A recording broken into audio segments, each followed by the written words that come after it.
Join me in welcoming Rusty Gaillard. Hey, Rusty, how you doing today? Hey, Steve, I'm great. Happy to be here. Yeah, so tell us a little bit about you and what you do in the world. Yeah, I am. I'm a transformational coach, and I've been in this field for a couple of years. But before that, I had a 25-year successful career in business. I spent about half of that time working at Apple. I was the worldwide director of finance there. Went to Stanford Business School, so I had a very traditional kind of business-oriented career, and left that a couple of years ago to become a coach, which has been wonderful. I love helping people achieve their goals in life. It's just been a real honor. That's awesome. That's a couple of really big companies too that you worked with. I mean, not like you've never heard of this company before. Yeah, I grew up in a family where my dad worked at the same company for 35 years, and that was his model of success. That's what a successful career meant to him. Find a good company and stay there. When I told him I was leaving Apple, I had been there for about 13 years, and I told him I was leaving to become a coach. And he got little tears in his eyes because it was such a deviation from what he thought was the right path. And then I talk about this in my book because, which is breaking the code, because in a way we've all been programmed about what does a good life look like, and that was the programming I got. I just inherited that belief about what is a good career, and it's to stay in your field, just to keep doing what it is that you've done, find the good company and stick with it. And I was at Apple for 13 years, and Apple's a great company, and I had a good job and all of that. But I eventually realized it's not what I wanted to be doing with my life. But I had to break through that whole pattern, that belief system around this is what success looks like, in order to change directions.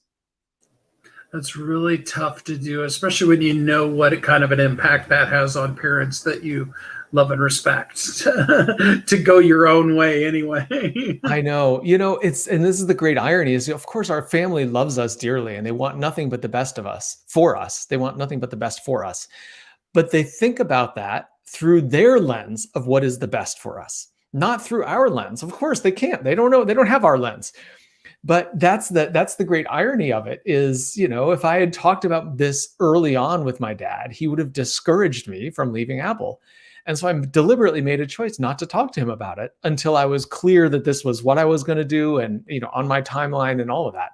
Once I was solid in it, then I was easier to share with my family. So it's it's a little bit of an irony that the people who are closest to us and who love us and support us the most often can be a source of resistance when it comes to us moving forward and making a change in life, just like you just observed and described.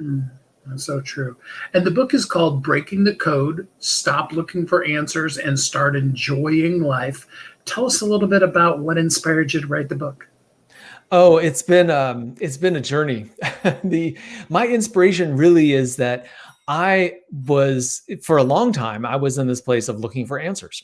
But it was looking for answers inside of this paradigm that I was living from, which is this, successful business person, continue to be successful in my career, but it felt like something was missing. Like there was some element of meaning and purpose in my life that wasn't there. But I was looking for that inside of this existing paradigm and I couldn't find it. Like, how do I find another corporate job that has more meaning and purpose? Or go work at a startup or, even be a consultant? And none of those really satisfied my desire for more meaning. So breaking the code is about stepping outside of that paradigm. You got to step out of your paradigm. And when you do that, all of a sudden, now becoming a coach was a possibility. It wasn't even possible for me when I was inside of that old paradigm. And so for me, the inspiration to write this book is I found this path out of this kind of breaking out of this set of rules of the way I thought life had to work and the way I had to work and go through life. And when I was able to break out of that for myself, I wanted to share it with other people. So that's fundamentally what I do as a coach. And it's also the inspiration for this book, which is you don't have to follow the rules that were laid out for you. So many A players, so many A students, people who've done well in school, who've done well in work, they've checked all the boxes, they do everything they're supposed to do, but then they don't feel totally satisfied. They still want a deeper sense of meaning and purpose, but don't know where to find that because they've done everything they were supposed to do. That's where this book comes in, and that's where the inspiration for the book came from. There are so many good nuggets of truth, things to learn from in the book. But let me ask you my always unfair question. Which is your favorite child? No, not really. But what is your favorite part of the book? Wow, that's such a great question. Can I answer the whole thing? Sure. It's kind of cheating, but sure. Yeah. Well, so it's interesting. I was in a conversation with someone recently about the book who had just read it, and he loved it. And he said for him, what was most powerful was I lay out this process of how do you break the code. And I use the acronym CODE. And the C stands for confront. And it means you have to confront both the reality of your own life and your beliefs about what is possible. So the confronting the reality of your life means to look honestly at are there some parts of your life that are not working the way you want them to work, where you're not as satisfied as you would like them to be.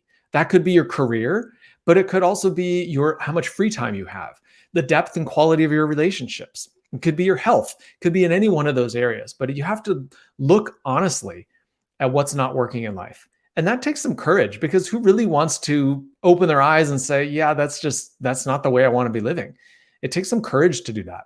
So confronting those parts of your life that are not working the way you want, and then confronting your belief system around all the reasons why that's just the way it is. I don't have time. Well, that's what an important and high responsibility job means. It demands that kind of hours. Or, I'm doing the best I can. I don't know how to have a different and better relationship. Whatever belief systems you have to be willing to confront those and say, all right, well, I've believed that so far, but what if that doesn't have to govern my success going forward? So I think this idea of confronting some aspect of your life and looking at it squarely and clearly and saying, is this really working for me? That's an important part of it. Absolutely. A really tough one, too, because we have to be willing to be honest with ourselves as opposed to the lie that we typically tell ourselves or fall into in order to be able to work for 13 years at Apple and be okay with it. Yeah, it is. And in some respects, it can be hard to even see that lie. It's like the fish who doesn't know he's swimming in water, right? It's for me, as I described earlier, my whole view of a career was to work in a big corporation because that's what I grew up around. Of course, I saw people who worked at startups and consulting and that kind of thing, but I dabbled a little bit in a startup around business school, but then I just shifted back to working in a big company because I felt more comfortable there. It's what I was used to. And that's why I talk about requiring courage.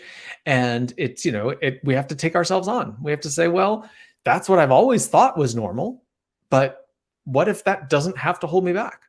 What if there was another path? What if I could do something totally different and still be successful in the way I want to be successful? What might that look like? So being willing to embrace that possibility is huge. Yeah, for sure. Let's talk a little bit about the fear, because when you start really embracing all of these courageous things, that fear rises up and it's like, no, don't do that. I have a weekly or monthly paycheck and now I have a nothing. How do we embrace that fear? Yeah, it's such an important part of the process because fear is normal. Everybody has that. I certainly had it when I went to become a coach. Just like you said, I've got a regular paycheck and I'm walking away from that, working at one of the biggest and best companies in the world, and I'm leaving it. So the way you embrace the fear is to acknowledge it, first of all, to recognize that it's there, to recognize it's a part of the process. And then you have to decide. You have to decide what matters more to you. Is it this fear and stability? Or is it living the kind of life you want to live? Because fear is just the barrier between where you are and where you're going. It's like the border. It's the border guard. And you have to get through the border out of the world that you've lived in into the world that you want to be moving into. And fear is the border guard. So it's part of the process. You have to acknowledge it. You have to expect it, but then don't let it determine your decision. That's the key part, is you recognize it and acknowledge it, but say, I'm going to move forward anyway, because where I'm going matters to me. That makes so much sense. So, of course, people need to get the book. They absolutely have to get the book, and they can get it for free today. In fact, I'm going to put a link in our chat right now that'll go out to people if they want to get the book. But for somebody just listening in and they want to take, maybe that first little baby step, what's a first step a person can do to breaking the code in their own life? Yeah. Well, so first of all, I just want to emphasize again, to get the book, today is the first day that it's out and available on Amazon. And as you know, Steve, I'm offering it for free. So it's just for the first day, and it's a gift. It's a gift to everyone out there who is exactly where I was, who wants to make a change in life. You have this desire for something more. You may not even know what it is or how to get there. I didn't, but I had somebody who walked me through a process just like what's written out in the book to help me create that sense of possibility. So if you want a first step beyond getting the book, which is a great first step, I would offer this one as a first step. To, first of all, back to what we were talking about earlier, is to confront that part of your life where you want something more meaningful or more purpose in life. So acknowledge and just do a little assessment of your life, scan through it and say, where is my satisfaction meter not all the way up to 10? If it's, if your satisfaction meter is at 7 or at 6 or even at 8, there's always room to go up a little bit. So where is there room to go up to the next level? So that's a good starting point. And then once you see the opportunity, get curious with yourself. What might it look like to go from wherever you are, 7 to 10, or maybe 2 to 10? That's fine. What might it look like to go all the way up to a 10? And this part requires some imagination, because, a lot of people will say, well, I don't know. If you had asked me 7 or 8 years ago and said, well, what kind of job do you want? My answer would have been, I don't know. And the thing that was blocking me from getting the idea in my head was the code, was my code, my beliefs about what is possible, the kind of life, the kind of career that I would have. So you have to get creative and say, I just wonder, I'm curious, if money were not a constraint and what I've done in the past were not a constraint, and what my friends thought or what my family would think. What if none of those things held me back? What could I do? What kind of change? What would I love to have in my life that would move me all the way up to a 10 on the satisfaction meter? That I just feel like, oh man, my life would be fantastic if I had that. So get curious with yourself and set aside all the constraints and start to just wonder about what it might look like. That is the seed of progress. That's really, really good stuff.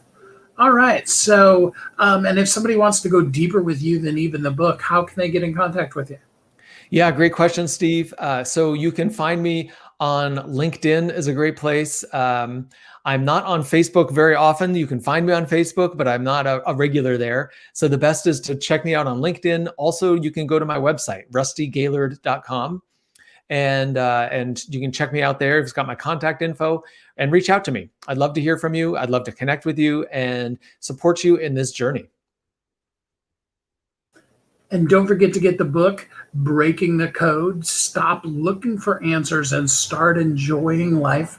You can get it today for free on Amazon. The link is in both the description as well as the comments now.